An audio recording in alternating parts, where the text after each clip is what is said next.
Everyone, thank you so much for joining us. If we haven't met, my name is Patrick Jackson.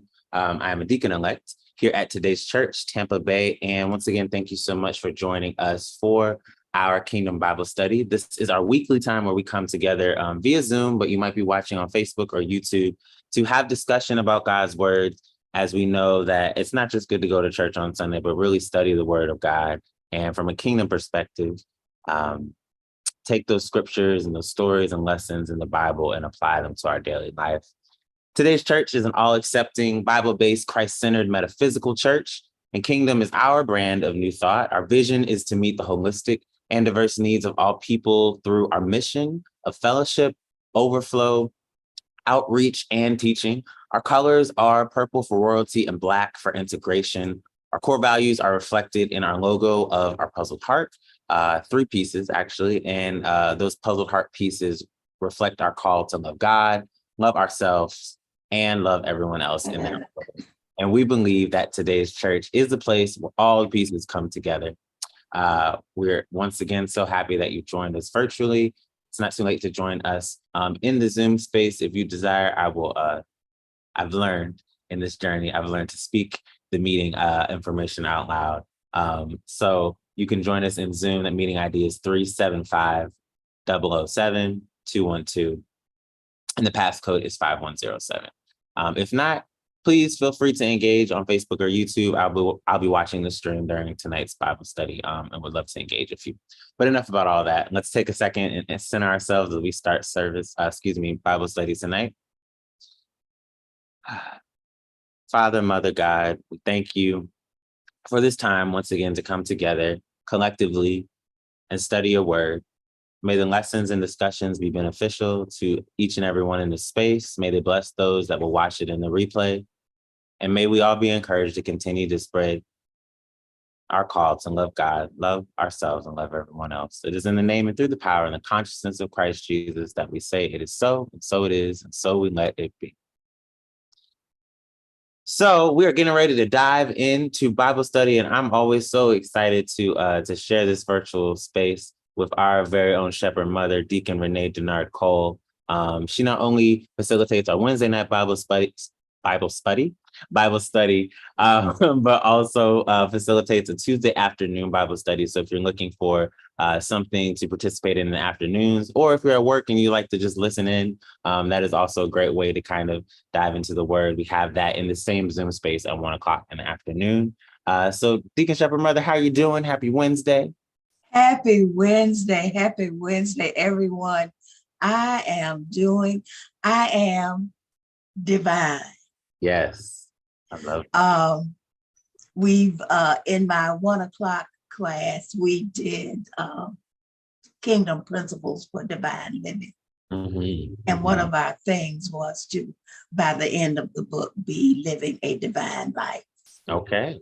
So therefore, I have chosen to speak it. Yes. Good evening, everybody. Excited. We're getting ready for our 2023 consecration. And boy, oh boy, I've had a week. Yes, indeed. But here we are. Here we are. And we're going to get started.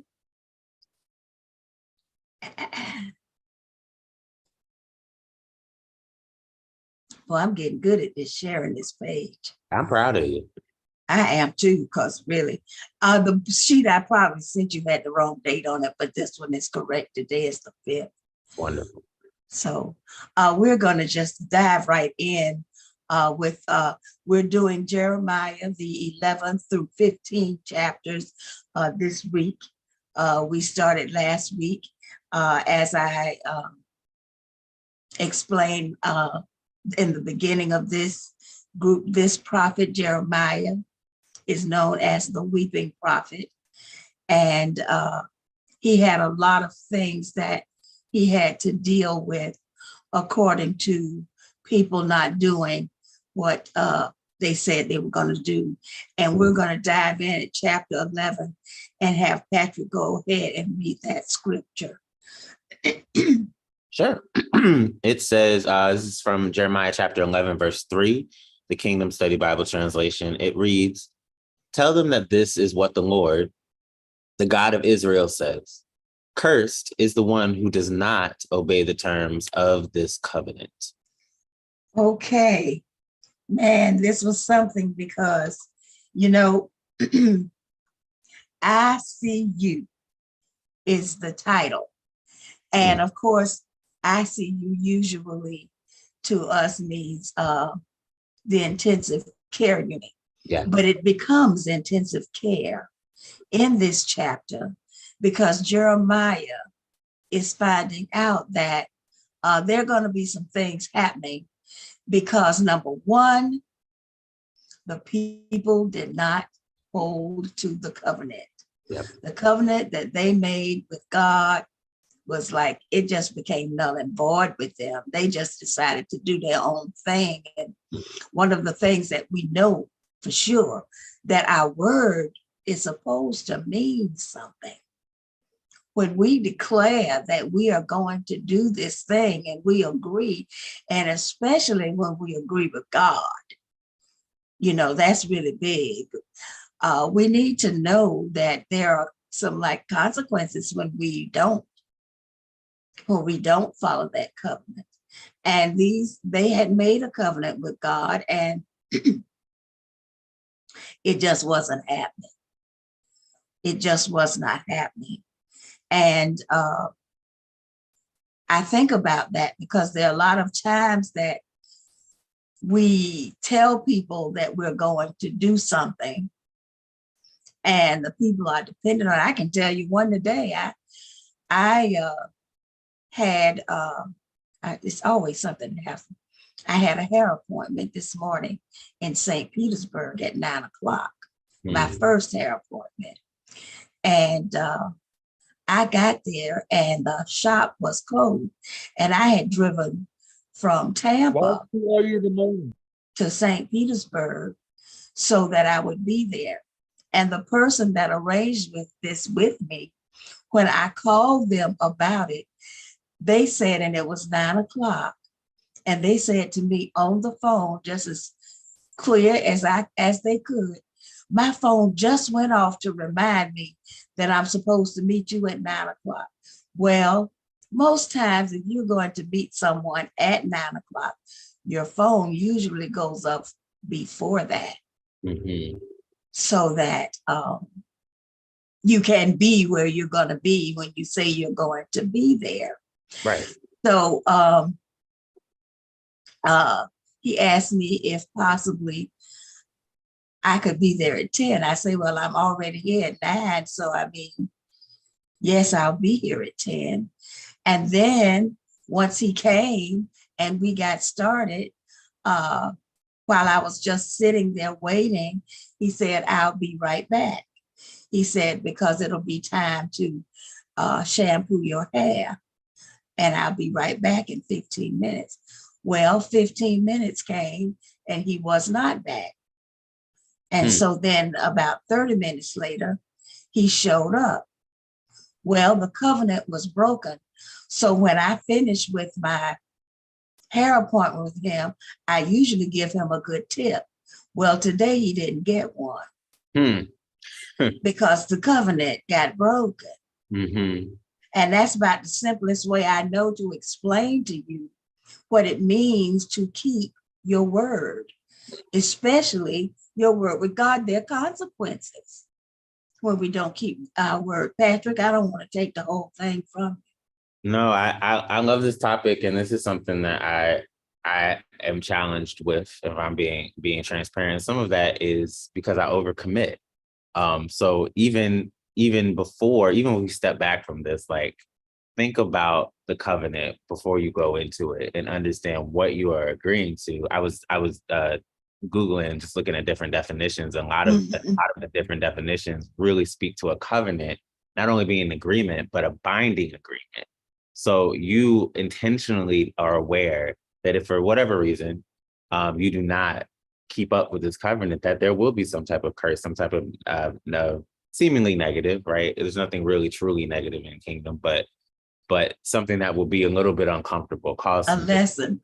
A lesson, okay? And in your situation, the young man, he learned a lesson that he needs some better tools to keep the right schedule for his client, so his tips will not be affected. That's correct. Hopefully, he learns the lesson. For me, sometimes I learn the lesson quickly. Sometimes I needed a few more deep, intensive studies of the same lesson. But the important thing is that you recognize it when the lesson appears, that this is supposed to be something I'm supposed to learn from, so that the next time I will not repeat this experience. Kenneth? Why is your hair done early in the morning at 9 a.m.? That was the time that Shepard and the hairstylist agreed on. But that's my work time, 9 a.m. Yeah, yes. Many people do work. And I think that's my time. Yes, sir. Thank you. And just like Kenneth was saying, 9 a.m. is the early time. The hairstylist should have known if he could not come in. If he couldn't do that, Yes. just call me and let me know. Hey, Shepard, that's my work time, 9 o'clock in the morning. But you're usually on time to your job, aren't you? No, at the Bill Center. Yes. But that's a covenant that you've made and you keep it. And that's what we're talking about, maintaining a covenant, because when you do not do that, there are circumstances, there are consequences, for not maintaining that. Mr. Patrick? Yes, Kenneth. Can I write a check down for Mr. Mother Shepard where we'll walk at? Not right now. We're in the middle of the lesson. Maybe another time, all right? I can check. You can put it in the chat. Put it in the chat. You can put it in the and chat. We're going to keep going. Yeah. So once the thing is that the other part of this is, sometimes we forget that God sees us all the time. Okay, come on.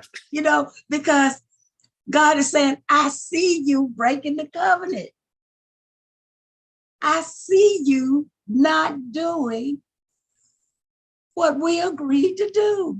Yes, yes. And it's funny that we get to these points. Well, it's not funny, but it's a thing where it's almost like we believe that God is not watching. When we know that God is the everywhere, even the present spirit of absolute good. So where would we be that God is not? Right, exactly. So how do we expect to really work this out or make it come off that way? That, okay, I know I have this covenant with you, God, but I'm going to build just a few idols. I'm just gonna, do just a few things against it. And that should not really be that much, Yeah. And we have a way sometimes of convincing ourselves that what we're doing is somewhat okay because we reasoned it out in our heads that, oh, well, this won't really hurt. I know that I said that I would do this, but if I don't, it'll be okay, but not with God, not with King of Kings. Absolutely. So there was a curse. Cursed is the one who does not obey the terms of this covenant. And so the people were cursed because they did not obey the covenant.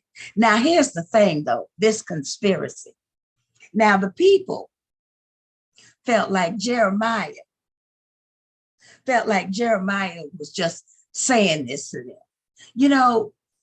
When we get to a point that we're trying to make ourselves right, sometimes even when we hear the truth, we don't want to hear it. We don't want to hear it. So here we are now, we're going to kill Jeremiah. We just going to get rid of Jeremiah because it's Jeremiah that's saying this and he doesn't know what he's talking about. And of course, once again, Jeremiah is saying, listen, I'm just saying what God is telling me to say. I am not making this up like some of you are. You see, He's saying, don't shoot the messenger. that's it. I'm just bringing you the message. This is what God is telling me. Look, what y'all do is up to you, because I'm going to Don't do say me. nothing. I'm going to do me. But if you think that this is going to work for you, I'm telling you, I am listening right now. And God is telling me to tell you that if you break this covenant, there will be a curse. It's coming. And here they are saying, oh, Jeremiah, you should just come on with us and hang. And Jeremiah said, no, I'm going to stay over here. You go ahead, because I've just told you what God said. Now you can decide if you believe God did not say it or not, but I'm just trying to help. Did anybody else have anything to say on these?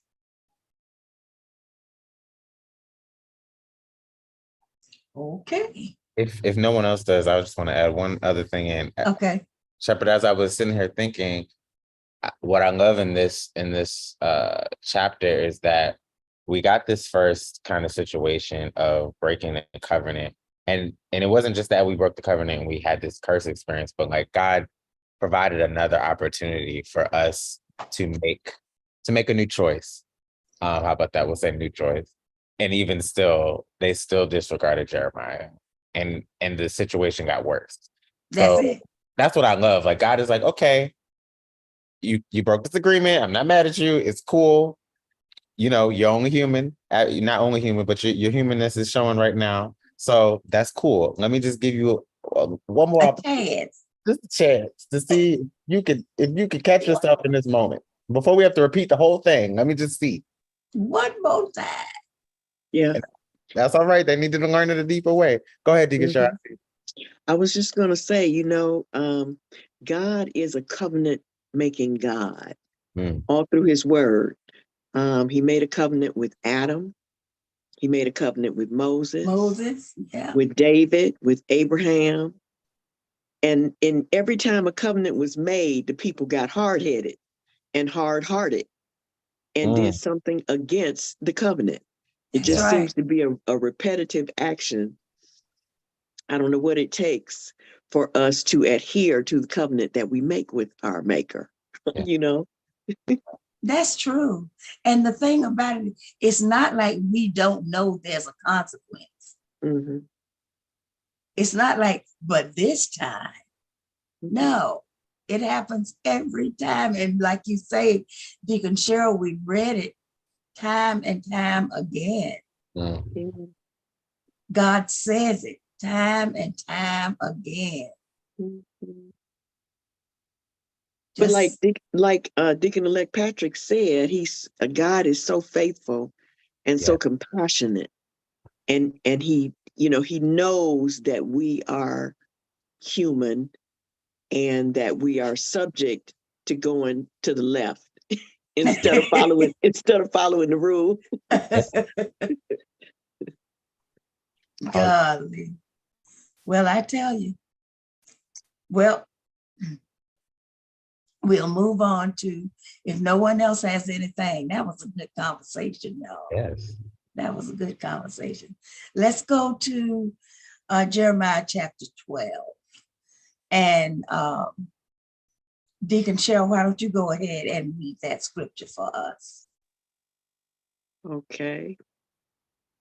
If race with people on foot and they wear you worn, how can you run with horses? If you stumble in a safe country, how will you manage in the thickets by the Jordan? Jeremiah 12, verse 5, Kingdom Study Bible.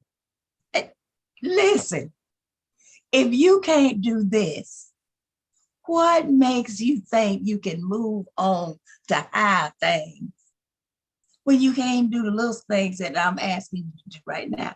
What is it? Start small. Start small. Start small. It comes with the territory. It comes with the territory. And so many times it happens because of our perception of prosperity. Because you can look at somebody and say, well, they don't come to church, and look at them. They drive this kind of car and they do this and they do that. but that's just a perception of prosperity, because knowing the true meaning of prosperity and seeing that doesn't always go like you're thinking. You know, I've been watching this show called Billion. And these men, I mean, the money that these people spend is outrageous. I mean, just plain outrageous. But you know what? They are not happy. They are always scheming. They're always on the run. It's always something. So then that is, to me, a perception of prosperity, because when you are prosperous, you are free. Mm. When you are really prosperous, you are free. I wanted to look at, I meant to get this. Give me a second here. I love this first point of perception of prosperity. And you know, what I found when I perceive things, I'm only seeing it from one side. I'm not having a 360-degree view of really what is going on in the situation. So when I just perceive that someone is rich, I'm thinking of I'm approaching it in an instant gratification way, and That's correct. I'm not seeing some, you know, in many ways, the process in that prosperity. What were they doing? They were listening, and they were sticking to their covenants and all of these things, and doing what they needed to do in the agreement that they made with God. But I don't see that. I just see the prosperity.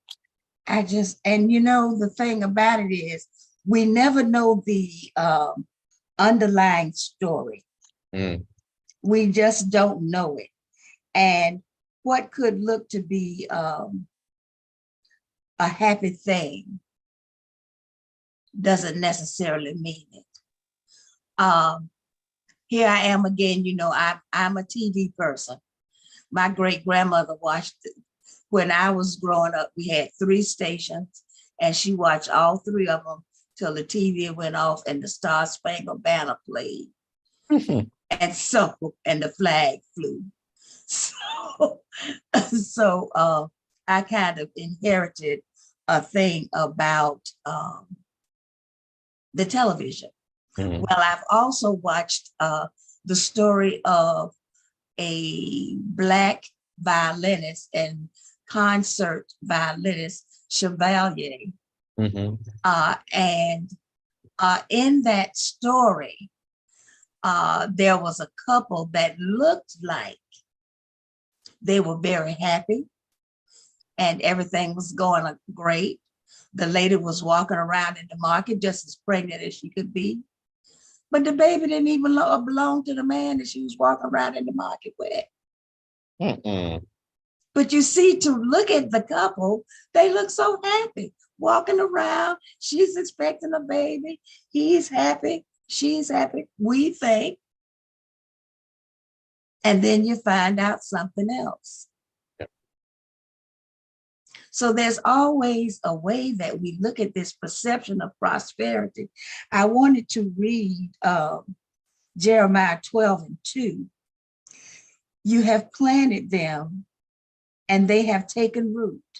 They grow and bear fruit.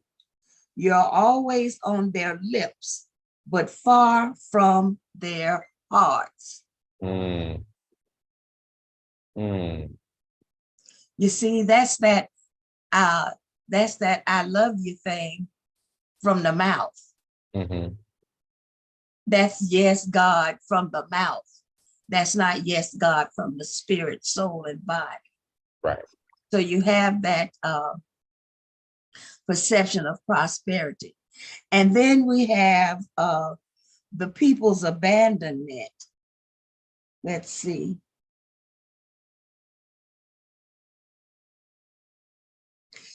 Your relatives, members of your own family, even they have betrayed you. They have raised a loud cry against you. Do not trust them, though they speak well of you. Let me tell you something.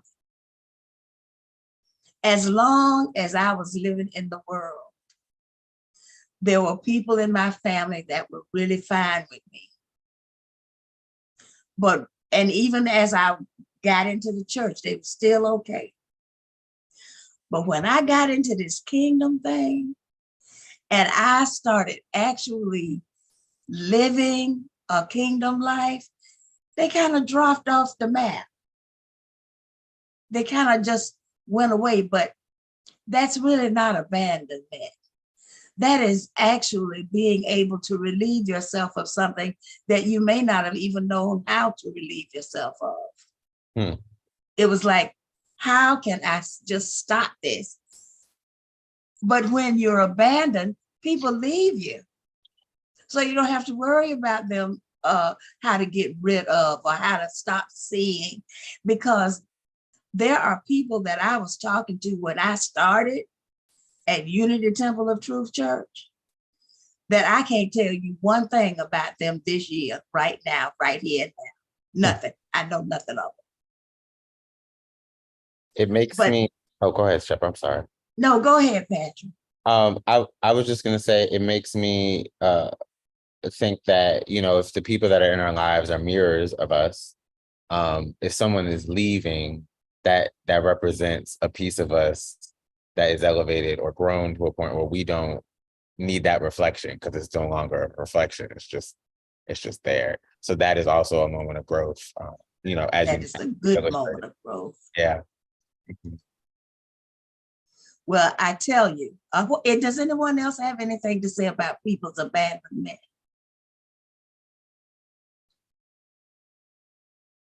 Okay.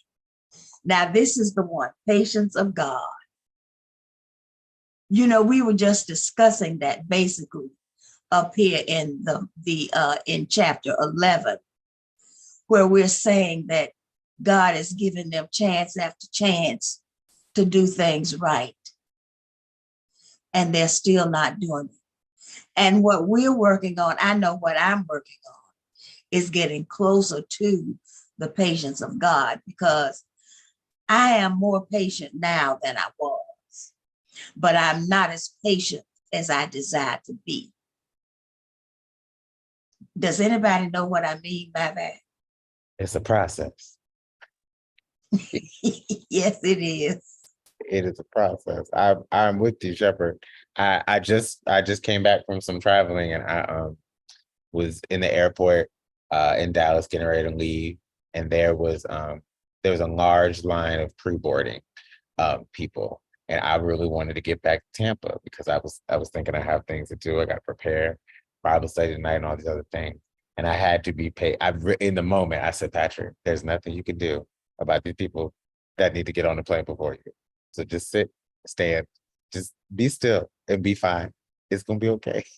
And it was, all was well up here, but it was a practice moment of patience. I really had to work to be patient in that moment. Yes, and it works it comes up all the time. Cheryl?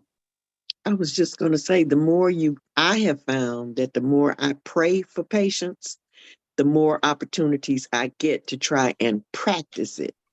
Okay. So I've changed my prayer from Lord help me to be patient to just Lord help me. God's giving you all the situations to be patient. Now you're just like, all right. Let's see how you're doing today with patience. Yeah, I had that because even after that this morning with waiting for that, when I was coming back from St. Pete, it was pouring down rain and the traffic was going like 2 miles per hour, it looked like to me. And you know what? I didn't feel that tightness that I usually feel. It was kind of like, well, I'll get there when I'm supposed to be there. Yeah. Yeah. And I believe that the more we take life application to the principles and practices that we are learning, the easier it becomes to deal with things like patience. The easier it becomes to deal with a lot of things that I know I wasn't dealing with for a very long time. So it has allowed me to kind of witness my growth. Patience is a way to measure It's a way to measure my growth, I think. It's one of the good measuring things for my growth. Absolutely. Does anyone else have anything to say? Najida? Well, last week, I was expecting some news and I was so impatient. I was literally checking my email like every 2 seconds. And I kept on and kept on and kept on until I actually burnt myself out. I got so tired of being impatient that I became patient. And today I found out that things are going to work out like I was praying that they would. It is like, so silly. Don't you, doesn't that get you though? That you put yourself through all of that and then Yes. things just go like the Yes. birds and the bees are flying and the trees are blowing in the wind. And it's like, why? But we always have to remember that the past gives us depression and the future brings anxiety. And to just be able to live right now. And patience comes from that. Mm-hmm. Just living right in the moment. I found myself in the grocery lines with people in front of me apologizing, and I'm saying, everything is fine, dear. I don't even come in here in a hurry. I've learned not to come in here. If I'm in a hurry, this is not a place I will come. So we're all good. Yes. So let's go on to chapter 13. Do you see what I see? Jeremiah 13:11. Deacon Cheryl, would you read that for us, please?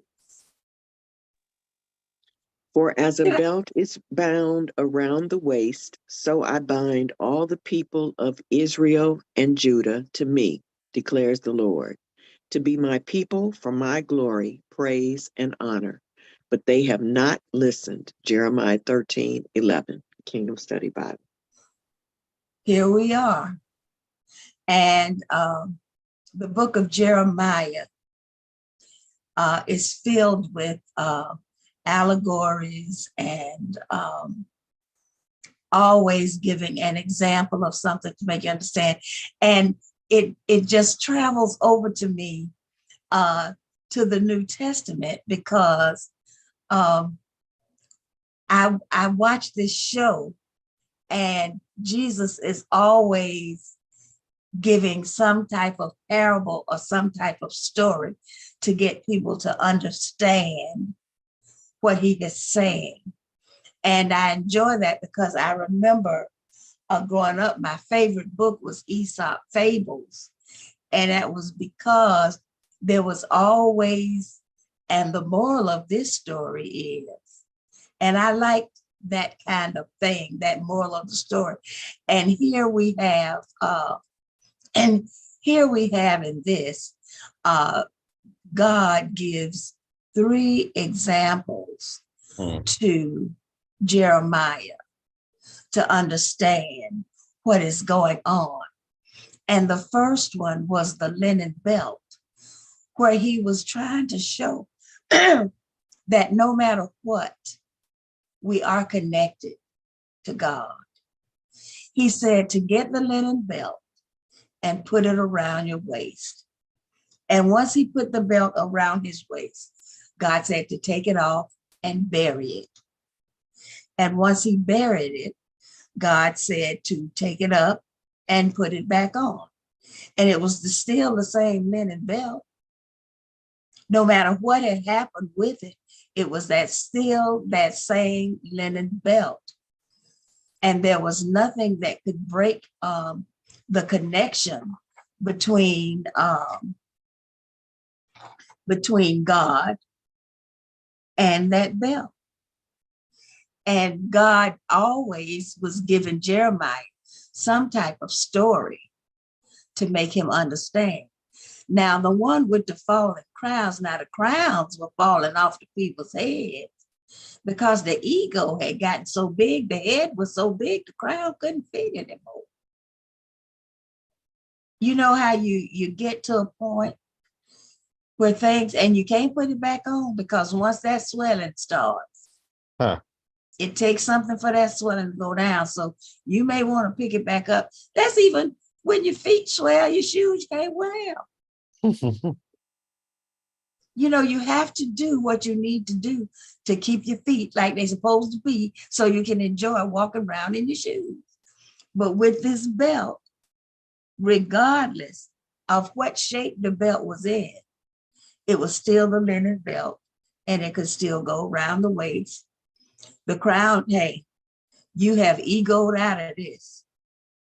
And this is like, and the queen of queens is what they would say. And that crown was gone. And then it's like, and then just to embarrass you a little bit more, put on the long skirt, but walk with it lifted up over your head so everybody can see. You know, this is something here. I know when I was growing up, my grandmother used to always tell me to wear clean underwear, because if I fell out and went to the hospital, you know, and to know that he is saying here, you will be exposed. You will be exposed. There's no way that you're not going to be exposed. And it reminds me of Adam in the Garden of Eden, when he was exposed. And you know, that's another thing, here we are again. You know, God sees you while you hide. You know God sees you. So why are you hiding? My humanness comes in, and I start to feel, I feel that shame, that guilt, right? In Adam's case, but even in situations that I've had that overthinking and anxiety. I've had that Yes. focusing on the past. But if I take those moments, just like we talked about in the previous chapter, to just be still and be present, I can listen to this advice and not fear or worry or be ashamed, because I know God's got it all under control. God has my back. Yes. Every step of the way. There's not a step I take that God is not with me. And that is something that we still learn, so that we cannot have that fear, so that we don't walk around thinking that the only thing that's going to happen is what's supposed to happen. And since we are not fortune tellers, then no, there's not too much we can do about it. But we can walk in a way that we know that God is constantly with us. And we know that anything that we do to break the covenant, anything we do that changes our egos and our perception of things, all of that comes into play when we actually forget. When our guard is down and we're thinking, there is nothing that we can get away with. And even though we know that, we'll still try to get away with something.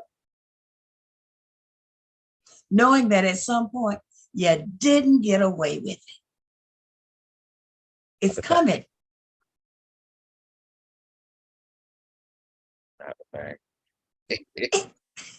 It's I don't know. It's just so much to actually reach a point in your life where you know and know for sure that just right is right. Yeah. You know, it's just right. And anything outside of that doesn't work. And God is telling these people of Israel this over and over and over again, and they're still trying. Let's go into chapter 4. I'm moving a little slow here today. I can read chapter 14. Okay. Make sure I'm on the right screen. Jeremiah chapter 14, from verse 14, says, Then the Lord said to me, the prophets are prophesying lies in my name. I have not called them, appointed them, or spoken to them. They are prophesying to you false visions, divinations, idolatries, and the delusions of their own minds. Jeremiah 14:14, Kingdom Study Bible Translation. This was good. The title is You Need All Three. One is just not enough. Two is just not enough. It's got to be all three. Look, you're not a prophet, okay? You're just not. To tell me that God called you, to tell me that God called me, okay, that's good. I'm glad. But God did not call you for you to come here to tell me a thing. Because just like God talks to you for you, God can actually talk to me. I don't put a do not disturb on God. You know, that little moon and light and all that stuff Yeah. to be on that do not disturb stuff, that does not apply to God. So God calling me is not enough.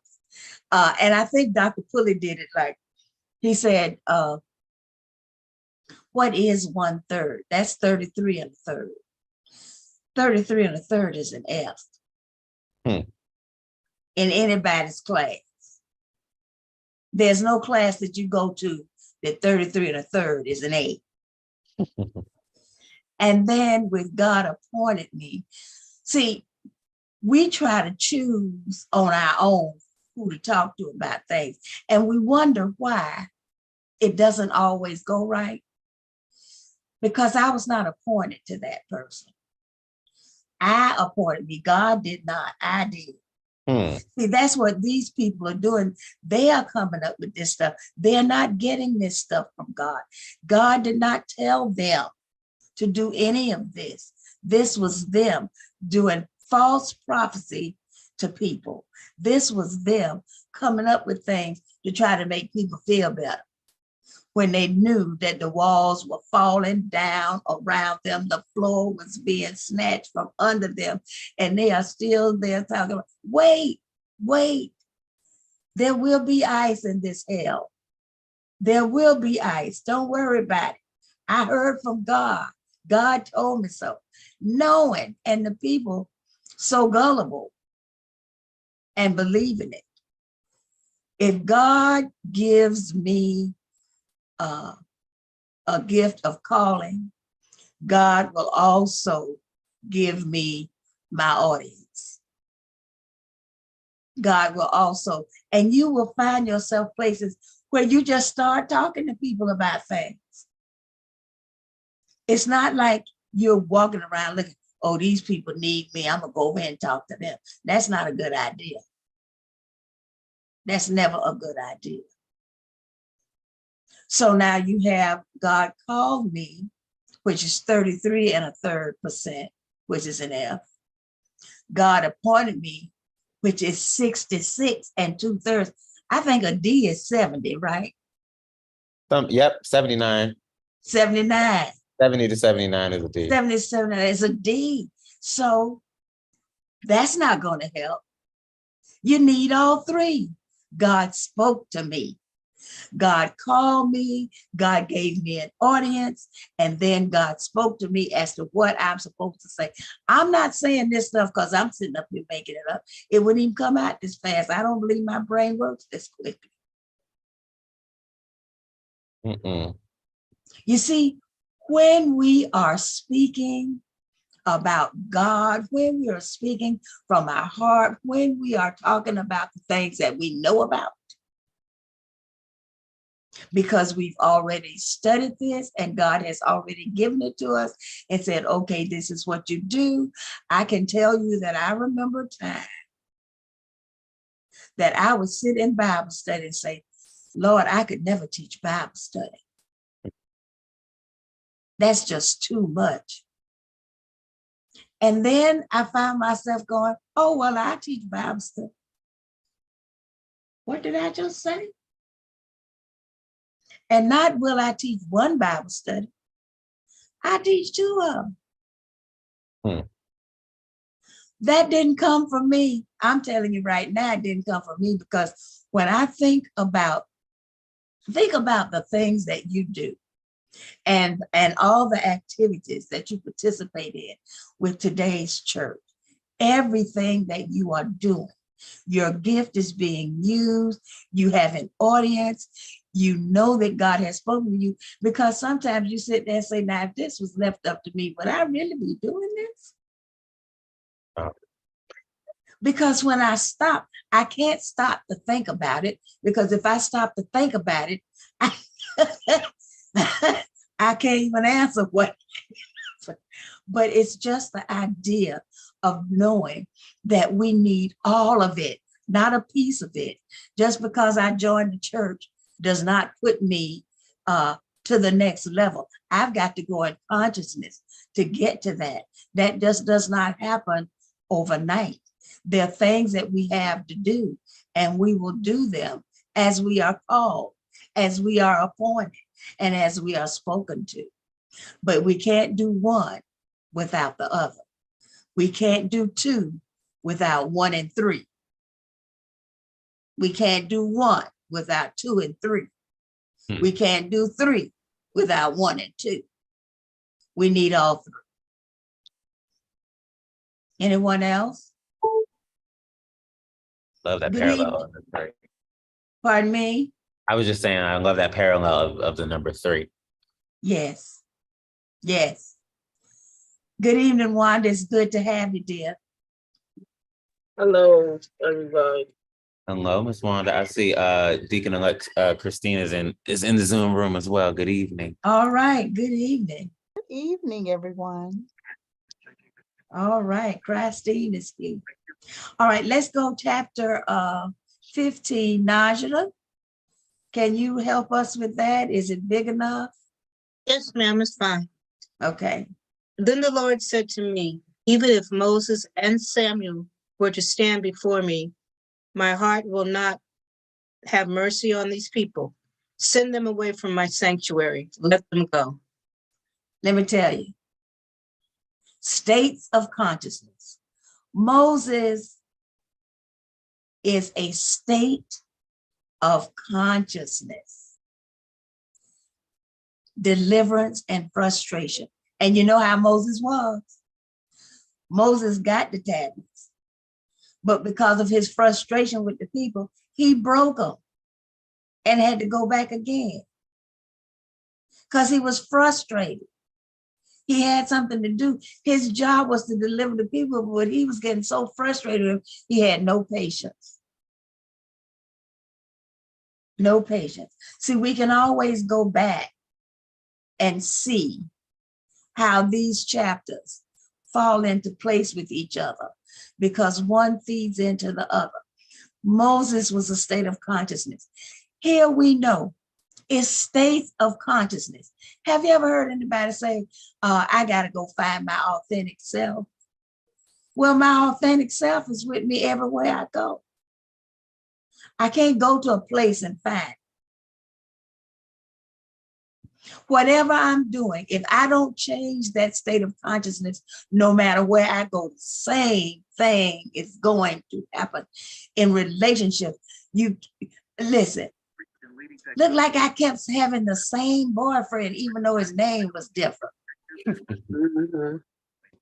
But once I changed my consciousness, once I changed my state of consciousness, that guy went away. And I could see that guy coming a mile away and quickly turn to the right, turn to the left, put the car in reverse, or go on in the building and not let him see me. Because I knew that it wasn't about the guy, but it was that state of consciousness. Our state of consciousness is what puts us. I can be in the middle of a traffic jam and be singing a song because that's my state of consciousness. How many times have you had a situation to happen to you over and over and over again, and then realize, I know why this keeps happening to me. I haven't changed a thing about myself. I'm still looking for the same mess I was looking for before. And I said I didn't want that anymore, but I went right to it again. Smack dab in the middle. State of consciousness. Samuel's state of consciousness was leadership and transition. You know, he appointed what, 3 kings? Yes. He appointed 3 kings. Samuel did. So that was his consciousness. His consciousness was leadership and transition. And Jeremiah, that state of consciousness is sorrow and judgment. But instead of judgment, we say sorrow and consequences. Instead of judgment, because we don't judge. Sorrow and consequences bring us that. People represent states of consciousness. We all represent a state of consciousness. It's not me. Renee is not me. My consciousness is me. Do you understand that? Do you see that? Wanda? I always tell myself, which you are you going to be today, Wanda? 1, 2, and 3 is always in a valley, a low state. 4, 5, and 6, I'm like trying to bring myself in a rise. But when I'm in like the 8, 9s, and 10s, I know I have from the subconscious to the conscious to the Christ mind. So each day when I wake up, I know I'll say, okay, which one y'all you going to be today? Because you can stay in the valley or you can rise above. So I know the valley, how it makes me feel. I know the valley is not good for me. So to renew my mind, I start going to 5, 6, at least I'm remembering primary cause of suffering, forgetting who I am spiritually. Then once I get to that Christ mind, it's on. That's the one I want to be today, every day. But because the hermits, I have to stay, like, I almost forgot about Bible study, and I talked to you yesterday. I was doing my homework for the last class for tomorrow, and then somebody called me. I said, I can't talk to you. I forgot Bible study. But God spurred because I was doing what I was supposed to do. But I wouldn't have procrastinated during the week, but it still had enough time to get on. But that's why I always say, which you are you going to be today? Absolutely. And somebody's trying to blow my ear off with some stuff. I say, look, I don't have time for that right now. And it ain't personal. They was like, okay. But I stopped it. Because I could have went in the valley with her, but I chose not to. Amen. And I like that, Wanda, waking up and saying, so what consciousness am I having today? Always desiring, always striving for that Christ mind, for that higher consciousness, and knowing what happens when we're not in that, like that sorrow and consequences. So it makes a difference when we know that. And since we do have the gift of choice, we always have the opportunity to choose which one we desire to be. Yes. It's not that we have to constantly be in a state of, like you say, Wanda, the valley. That's our choice. Yeah. Because we can rise above that, because we have all the tools that we need to make that happen. So you see something there, Patrick? Oh no, I'm just getting ready. I was getting my screen ready. That's all right. So next week we will have no Bible study, because next week, take it away, Patrick.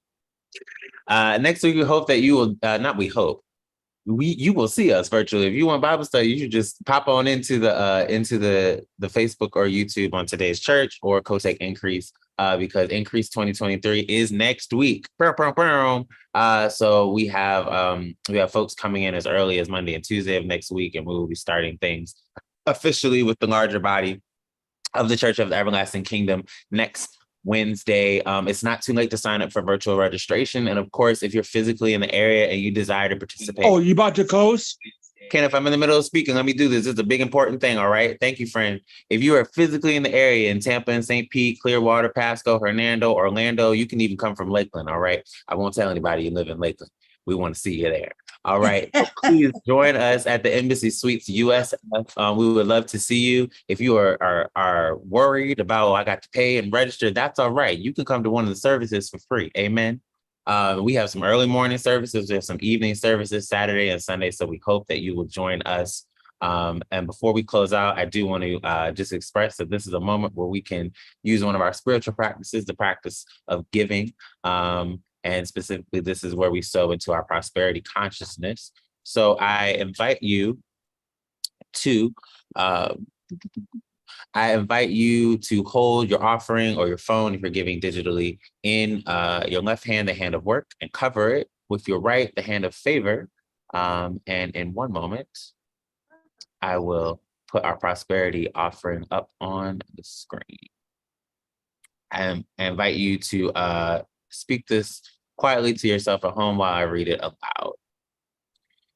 Prosperity is a fountain that flows from our health to harmonious relationships to wealth. Prosperity is always flowing unless we block it. We remove all barriers, blocks, and boulders and allow the flow of our individual, corporate, and collective prosperity. It is so, and so it is, and so we let it be. Amen and amen. I'll leave that up for a moment, because I didn't speak through the different ways that we can give, so I'll leave that up for folks as they still desire to give. As I share a few more announcements, once again, reminder: we will not be having Bible study next week virtually, but please join us for Kotek events. Sign up if you have not. We will be having a church service next Sunday, also as a part of Increase. So please be sure to tune in to Today's Church's social media channels or Kotek Increase on Facebook or YouTube. Those are all of our big announcements. We got some other stuff coming up, but you know what I'm going to say. Sign up for what? Constant contact. I don't constantly contact you unless we have something big coming up like Increase 2023. Expect some emails from me, some more emails this week. If you are a part of our Increase team, we have a meeting in just a few minutes. I see Dr. Jones in here. I will let her give more direction on that after we close. So we are going to move to our benediction. Let's bring ourselves back to center. I invite you, if you are able, to place your hand on your stomach and take a deep breath in through our nose, out through our mouth. At Today's Church, we sound the universal call to love. Love God, love yourself, and love everyone else. And we know that love doesn't start with us, doesn't start with everyone else. It starts with the one, God. So let us go back to center and that origin of love. And I invite you to repeat this to yourself as I speak it out loud. God is love. I love God. I am learning to love myself just like God loves me. And I am sharing that love with everyone else. It is in the name, through the power and the consciousness of Christ Jesus that we say it is so it is, and so we let it be. Amen and amen. Thank you for joining us. We'll be ending our stream and we'll be starting our meeting shortly. God bless. See you Sunday morning at 10:30.